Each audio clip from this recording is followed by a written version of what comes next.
Good morning students. जैसा कि अपना चैप्टर चल रहा है, चैप्टर नंबर 5 चल रहा है, everyday chemistry in everyday life.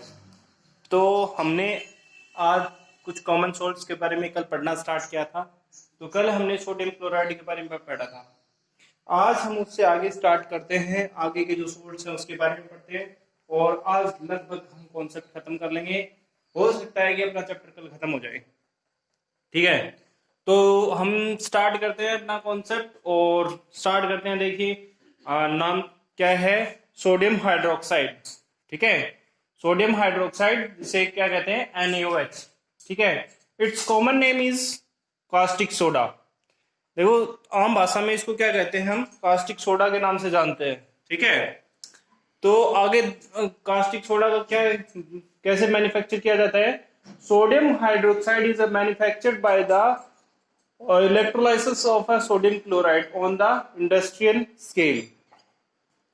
क्या करते हैं, सोडियम हाइड्रोक्साइड बनाने के लिए हमें क्या चाहिए, सोडियम क्लोराइड चाहिए और हम इलेक्ट्रोलाइसिस करते हैं, यानी इसको इसके अंदर पानी डाल करके और उसको इलेक्ट्रिसिटी उसमें पास करते हैं, है ना। तो क्या होता है, हमारे पास एक एनोड होगा और एक कैथोड होगा, तो दोनों के अंदर एक अलग अलग चीजें हमें प्राप्त होंगी। तो इसने बताया कि जब हम इलेक्ट्रोलाइसिस करते हैं, in this reaction the chlorine gas is obtained at the anode। Chlorine gas है वो एनोड पे मिलेगी, ठीक है, और हाइड्रोजन गैस है वो लिबरेट होगी एज कैथोड। ठीक है, तो एनोड पे क्या मिल रहा है, हमें क्या मिल रहा है, क्लोरीन गैस, और कैथोड पे मिल रहा है हमें क्या मिल रहा है, सोडियम, सॉरी कैथोड पे हमें क्या मिल रहा है, जो हाइड्रोजन गैस है वो मिल रही है। Sodium hydroxide is obtained at the solution of at cathode. जो सोडियम हाइड्रोक्साइड है वो क्या मिलेगा हमें, कैथोड के ऊपर एज ए सॉल्यूशन मिलेगा। ठीक है, तो देखो फिर से समझ लेते हैं, कास्टिक सोडा, सोडियम हाइड्रोक्साइड और NaOH। ठीक है, तो कास्टिक सोडा इसका जनरल नेम है।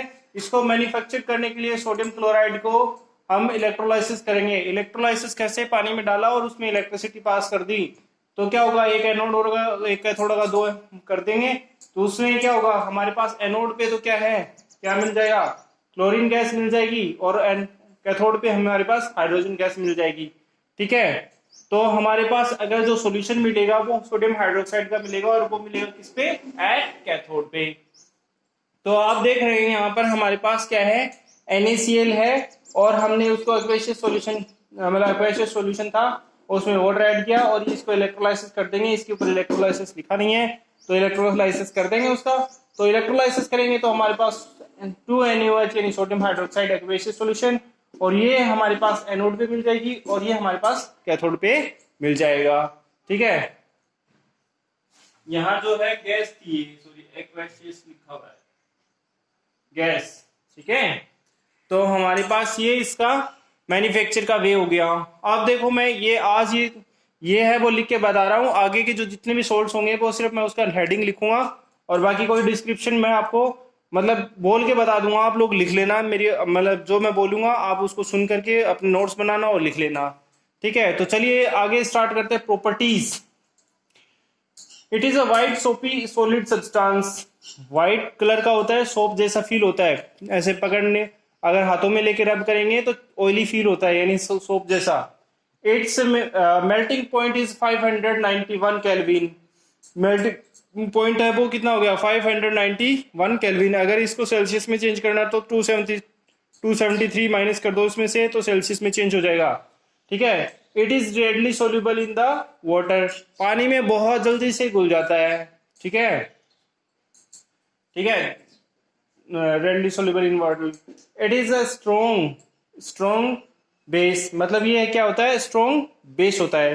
It is ionized in as Na plus aqueous और OH minus in the aqueous solution। मतलब क्या हो रहा है कि अगर इसको हम पानी में डालेंगे तो ये क्या होगा, आयंस में टूट जाएगा, Na प्लस में और OH माइनस में टूट जाएगा इन द सॉल्यूशन। ठीक है, it is also strong electrolytes. इसको स्ट्रॉन्ग इलेक्ट्रोलाइट्स के नाम से भी जानते हैं। It is a crystalline solid. ठीक है, ये क्रिस्टलाइन सॉलिड है। ये सारी इसकी प्रॉपर्टीज हो गई हैं, प्रॉपर्टीज की बात हो गई है सारी की सारी। अब हम स्टार्ट करते हैं इसके uses. It is used in the manufacture of the soap and oil, soap, paper, and silk industry and other chemicals. मतलब हम क्या कह रहे हैं कि इसका पहली मैं इसका बेसिकली जो है इससे जो मैन्युफैक्चर किया जाता है उससे सोप बनाई जा सकती है, पेपर बनाया जा सकता है, सिल्क बनाया जा सकता है और अदर इंडस्ट्रीज, केमिकल इंडस्ट्रीज में काम आता है. It is use in the metrology of the bauxites. ठीक है, बॉक्साइट मेटरोलॉजी का जो बॉक्साइट होता है, बॉक्साइट मतलब एक तरह से ग्लास होता है जो हम लेबोरेटरी में यूज करते हैं. बीकर है, टेस्ट ट्यूब है, वो सब है, वो बॉक्साइट की बनी होती है. ठीक है, बोरेक्स और बॉक्साइट की बनी होती है. तो वो जो मेटरोलॉजी होती है बॉक्साइट की, वो इसमें ये सोडियम हाइड्रोक्साइड यूज करते हैं. It is also in the purification of A petroleum. देखो सोडियम हाइड्रोक्साइड का एक मोस्ट इंपोर्टेंट यूज कौन सा है? प्योरिफिकेशन ऑफ पेट्रोलियम में इसका यूज किया जाता है. It is also use in the manufacture of the fats and oils. Fats और ऑयल्स बनाने में भी ये काम में आता है. ठीक है, it is use as a laboratory reagent. और लास्ट जो कॉमन यूज है सभी केमिकल्स में कॉमन यूज है वो है लेबोरेटरी रिएजेंट. तो लेबोरेटरी रिएजेंट के रूप में इसको यूज किया जाता है.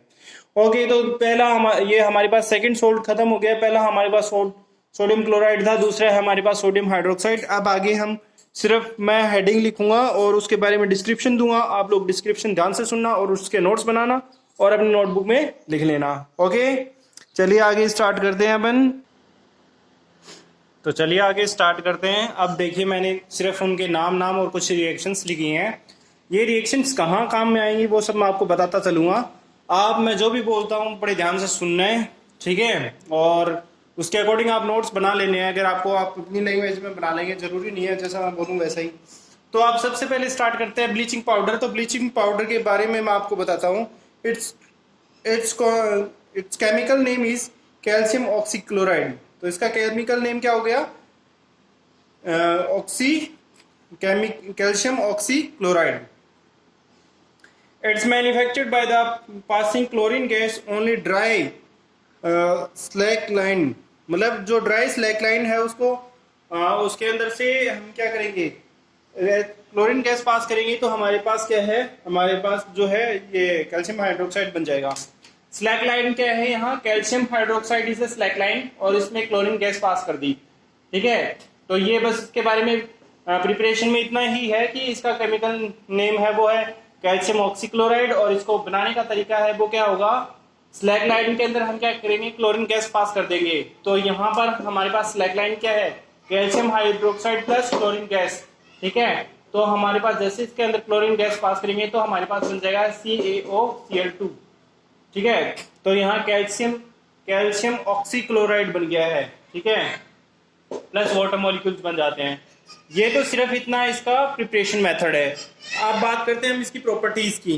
प्रॉपर्टीज में अगर हम सबसे पहले बात करते हैं तो it is yellow solid substance having characteristics order. मतलब क्या होगा? वाइट येलो कलर का जो सब्सटेंस है वो वैसा बनेगा और इसका जो कैरेक्टरिस्टिक्स यानी क्लोरीन जैसी कुछ स्मेल इसके अंदर आएगी.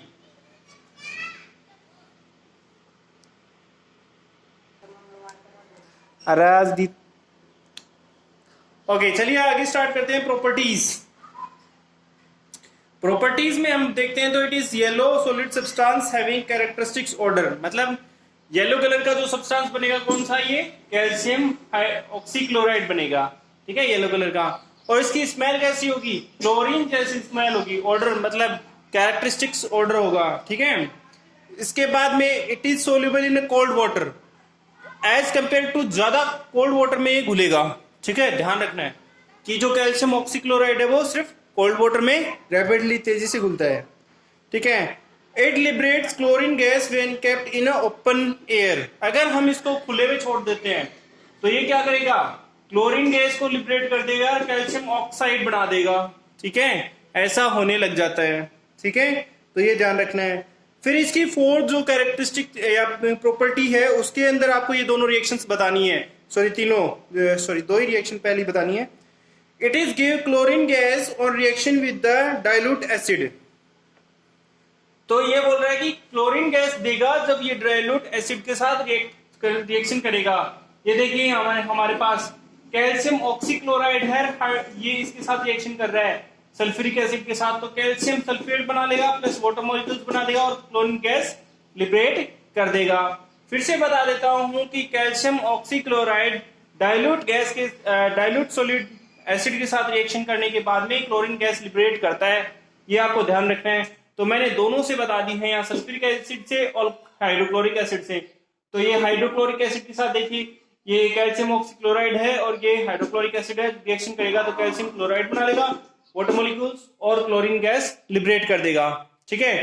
और फिफ्थ वन प्रॉपर्टी इसकी लास्ट जो है वो है ये कि free chlorine gas is liberate from the bleaching powder from the nascent oxygen on the combination with water. This oxygen perform bleaching action and act as a oxidizing agent. मतलब बोल रहा है कि क्या कर रहा है कि जो फ्री ऑक्सीजन क्लोरीन गैस है वो नोसेंट गैस के साथ रिएक्शन कर जाती है। जो फ्री क्लोरीन गैस है वो ब्लीचिंग पाउडर से नोसेंट गैस के साथ कंबाइन हो जाएगी और वाटर के साथ भी। ठीक है। और क्या करेगी, परफॉर्म करेगी ब्लीचिंग एक्शन। ठीक है, ब्लीचिंग एक्शन परफॉर्म कर देगी और एक्ट एज करेगी ऑक्सीडाइजिंग एजेंट के लिए। तो ये लास्ट इसीलिए है, ये फ्री ऑक्सीजन क्लोरीन है, ये वाटर के साथ रिएक्शन करेगी तो ये एक मतलब हमारे पास हाइड्रोक्लोरिक एसिड बना देगा और ये नोसेंट गैस है। ये नोसेंट गैस क्या करेगी, ये नोसेंट गैस है अगर कोई कलर्ड सब्सटेंस के साथ इसको ऐड करेंगे, नोसेंट गैस को कलर्ड सब्सटेंस है, मान लो कोई किसी कलर का सब्सटेंस है, तो उसके साथ हम इस क्लोरीन गैस, ये जो ऑक्सीजन नोसेंट गैस बोलते हैं, अकेली जो ऑक्सीजन होती है उसको नोसेंट बोलेंगे जो ब्रैकेट के अंदर होती है। तो ये नोसेंट अगर किसी कलर्ड सब्सटेंस के साथ रिएक्शन करेगी तो उसे कलरलेस बना देगी, इसीलिए बोला है कि ऑक्सीडेंट का काम करती है। फिर आ जाते हैं इसके यूज, इसके ब्लीचिंग पाउडर के यूजेस, तो वो भी मैं आप लोगों को बता देता हूं। इन the form of bleaching agent in the textile industries, मतलब ये क्या करता है, ब्लीच करने के काम में आता है टेक्सटाइल इंडस्ट्रीज में। ठीक है, जो अपने कपड़े बनाने की जो भी मतलब इंडस्ट्रीज होती हैं उसमें कपड़ों को ब्लीच किया जाता है इससे कैल्शियम ऑक्सीक्लोराइड से। इन the form of bleaching agent in a paper industries, paper industry में भी इसका बड़ा काम होता है, पेपर को ब्लीच करने में भी इसका काम यूज किया जाता है। In the purification of a drinking water, पानी को शुद्ध करने के लिए भी ये यूज किया जाता है। इन the form of insecticide and oxidant, तो ऑक्सीडेंट का तो मैंने पहले ही बता दिया है, ये एज इंसेक्टिसाइड भी यूज किया जाता है। और उसके बाद में आता है यूज इन अ लेबोरेटरी रिएजेंट, ये सब में कॉमन है, सब में लिख सकते हैं। ओके, तो ये ध्यान रखेंगे आप। ओके, इसके बाद में हमारे पास आता है बेकिंग सोडा, ये वाला सोडियम हाइड्रोजन कार्बोनेट। ठीक है, सोडियम हाइड्रोजन कार्बोनेट। तो सबसे पहले इसका प्रिपरेशन मेथड पढ़ लेते हैं, फिर हम आपको ये रिएक्शंस जो लिखी हुई है वो सब बता देंगे कहाँ कौन सी रिएक्शन यूज करनी है। Baking soda is also known as soda of food, मतलब ये सोडा ऑफ फूड के नाम से भी जाना जाता है। It's chemical name is sodium hydrogen carbonate. ठीक है, केमिकल नेम हो गया क्या, sodium hydrogen carbonate. Carbon dioxide gas is liberate bubbles on heating of a baking soda with food products, मतलब क्या है कि जैसे अगर हम केक बनाते हैं तो केक बनाने में भी क्या होता है, जब केक बनाते हैं तो मैदा के साथ हम क्या करते हैं, बेकिंग सोडा ऐड कर देते हैं। ठीक है, और जैसे ही सोडा ऐड करते हैं तो उसके अंदर से बबल निकलना स्टार्ट हो जाते हैं, वो सारा मैदा बहुत सारा बन जाता है, फूल जाता है। जैसे आप ब्रेड खाते हो तो उसमें बहुत सारे होल होते हैं, तो वो होल किसकी वजह से होते हैं, सोडियम हाइड्रोक्साइड उसके साथ अंदर जाएगा तो कार्बन डाइऑक्साइड जो है वो लिबरेट कर देता है जब हम उसको गर्म करते हैं, और वो गर्म इसी की वजह से उसके अंदर बड़े बड़े होल्स हो जाते हैं। ठीक है, तो ये इसका रीजन है। फिर इसने बोला कि भाई the cake like food product baking soda is prepared by the using of NaCl। ठीक है, अब बोल रहा है कि जो हमारे पास फूड प्रोडक्ट बनाने हैं, जैसे केक बनाना है, पेस्ट्रीज बनानी है और अदर थिंग्स बनानी है, तो उसमें क्या है, हमारे पास क्या आता है, बेकिंग सोडा काम में आता है। पकोड़े बनाने में बहुत काम आता है ये, तो आप लोगों को ये याद रखना है। अब इसका प्रिपरेशन मेथड है, उसमें हम ये रिएक्शन यूज करेंगे। तो इसने बोला कि अगर हमें ये जो सोडियम हाइड्रोजन कार्बोनेट बनाना है तो हमें सोडियम क्लोराइड का यूज करना पड़ेगा। अब ये रिएक्शन इसके लास्ट में जो जितना भी मैंने डिस्क्रिप्शन बोला है उसके बाद में ये रिएक्शन लिखनी है। देखो तरीका क्या है बनाने का, sodium chloride plus water plus carbon dioxide plus amine, ठीक है, या अमोनिया कह सकते हैं। तो ये तीनों चीजें, चारों चीजें मिलाएंगे हम, तब जाकर के हमारे पास क्या बन जाएगा, एक तो अमोनियम क्लोराइड बन जाएगा प्लस सोडियम हाइड्रोजन कार्बोनेट बन जाएगा। ये तो फर्स्ट मेथड हो गया कि बनाने का, कि हाँ कैसे बन सकते हैं, अमोनियम क्लोराइड प्लस ये जो भी है सोडियम हाइड्रोजन कार्बोनेट। इसके बाद में बोला it is also prepared by the passing carbon dioxide gas in the solution of sodium carbonate. तो बोल रहा है कि दूसरा अगली बात बोल रहा है कि हमारे पास अगर हमारे पास मान लो सोडियम कार्बोनेट का कोई सॉल्यूशन है और उसके अंदर से हम कार्बन डाइऑक्साइड गैस पास करेंगे in the presence of water, then हम क्या कर सकते हैं, हमारे पास सोडियम हाइड्रोजन कार्बोनेट प्रोड्यूस हो जाएगा। तो ये देखिए सोडियम कार्बोनेट है प्लस कार्बन डाइऑक्साइड गैस है प्लस वाटर मॉलिक्यूल्स हैं, इसको अगर हमने मिक्स किया सोल्यूशन को तो हमारे पास बन जाएगा सोडियम हाइड्रोजन कार्बोनेट। ओके, ये तो हमारे पास इसके प्रिपरेशन मेथड हो गई। अब हम इसकी प्रॉपर्टीज की बात कर लेते हैं। आगे इसके पास हमारी प्रॉपर्टीज आती हैं, it is white crystalline solid, ये वापस से ये भी व्हाइट कलर का और क्रिस्टलाइन सॉलिड होता है। It is less soluble in water, पानी में नहीं घुलता है, ठीक है, थोड़ा कम घुलता है, मतलब it's aqueous solution is a basic, अगर ये पानी, अगर इसमें पानी ऐड कर देते हैं तो इसका सॉल्यूशन बेसिक नेचर का बन जाता है। It's liberate carbon dioxide gas on heating, जब इसको गर्म करते हैं तो कार्बन डाइऑक्साइड गैस निकलती है। जैसे एग्जांपल के तौर पे ये देखो, ये रिएक्शन लास्ट दिखा दी है, ये लास्ट क्लास में लिखनी है जो लास्ट मैंने प्रॉपर्टी पढ़ी है उसके बाद, ठीक है। तो ये हमारे पास सोडियम हाइड्रोजन कार्बोनेट है, अगर मैंने इसको हीट किया तो सोडियम कार्बोनेट बन जाता है, वाटर मॉलिक्यूल्स बन जाते हैं और कार्बन डाइऑक्साइड गैस लिबरेट हो जाती है। ये एरो इसीलिए है कि लिबरेशन का सिंबल है। ओके, इसके बाद में हम आ जाते हैं इसके यूजेस पे। तो यूज की बात करते हैं तो use in baking powder of a food stuffs, मतलब ये बेसिकली खाने की चीजें बनाने में काम आता है। Use in the form of cold drink with the soda and soda water, ये कोल्ड ड्रिंक में, सोडा वाटर में, सोडा में, सब में काम में आता है। Use in anti acid to remove the acidity of a stomach, stomach की एसिडिटी कम करने में भी इसका काम में लिया जा सकता है। Use as a mild antiseptic, और ये एक एंटीसेप्टिक के रूप में भी काम में किया जा सकता है। It is use as a mild it is use as a fire extinguishers, ठीक है, फायर एक्सटिंग्विशर्स के रूप में भी इसको यूज किया जाता है। Uses as a laboratory reagent, ये सब में कॉमन है। Reagent is a substance used to cause a chemical reaction specially in the order to find out another substance in is present। मतलब क्या है कि हम किसे कह सकते हैं रिएजेंट, जो मतलब जिसका यूज करें केमिकल रिएक्शन में और वो कोई नया सब्सटेंस बना दे।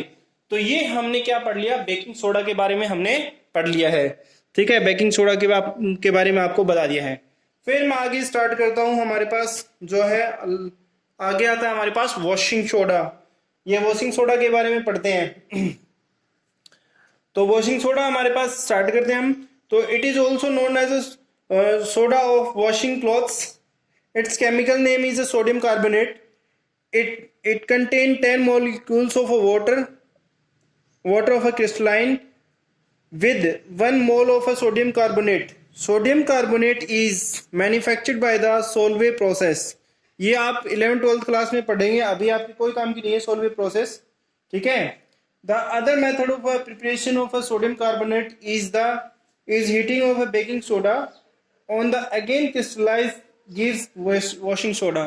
मतलब बोल रहा है कि सोल्वे प्रोसेस से बना सकते हैं, लेकिन अगर हम सोडियम हाइड्रोजन कार्बोनेट को अगर गर्म करेंगे, ठीक है, सोडियम हाइड्रोजन कार्बोनेट को गर्म करेंगे तो हम क्या कर सकते हैं, ये बना सकते हैं, ठीक है।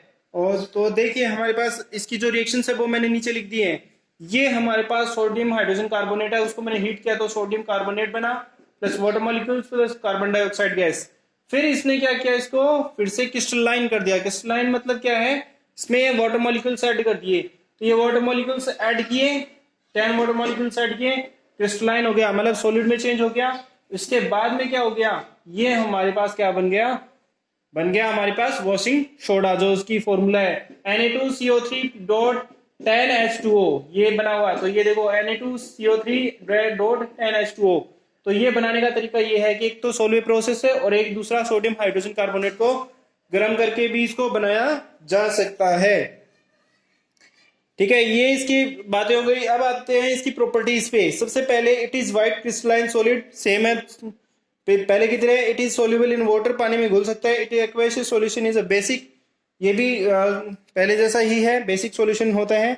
It gives soda ash on heating with the removing crystalline water. अगर हम इसको अगर हीट करेंगे तो जैसे हमारे पास मान लो यहाँ ये बना है, ये बना है, ये सोडा ऐश कहलाएगा। अगर इसको इसके अंदर से वाटर मॉलिक्यूल्स हटा देते हैं, यहाँ से ये वाटर मॉलिक्यूल्स हटा दिए तो ये क्या होगा, सोडा ऐश बन जाएगा। अगर इस रिएक्शन को उल्टा कर दूं मैं तो ये हमारे पास क्या है, हमारे पास वॉशिंग सोडा है। लेकिन अगर जब मैं इसको हीट करूंगा तो मेरे पास क्या हो जाएगा, ये बन जाएगा और ये बनेगा, मतलब सोडियम कार्बोनेट बन जाएगा, 10 मॉलिक्यूल्स ऑफ वाटर बन जाएगा। तो ये वाटर मॉलिक्यूल्स तो उड़ जाएंगे और ये रह जाएगा, तो इसकी क्या बन जाएगी, ऐश बन जाएगी। ठीक है, तो ये लास्ट रिएक्शन थी इसकी। इसके बाद में है uses in washing clothes and cleaning, in manufacturing of caustic soda, baking soda, glass, soap, borax industries etcetera. Use as a detergent, detergent की तरह यूज कर सकते हैं। In paper industry, paint industry, textile industry में use करते हैं। Use as a laboratory reagent, ये सब में कॉमन है। चलिए, ये हमारा कॉन्सेप्ट हमारा आज का है वो ये इतना है। फिर एक और बचता है प्लास्टर ऑफ पेरिस, वो डिस्कस कर लेते हैं फटाफट। उसके बाद में हम आगे देखेंगे, कल करेंगे बाकी का सिस्टम।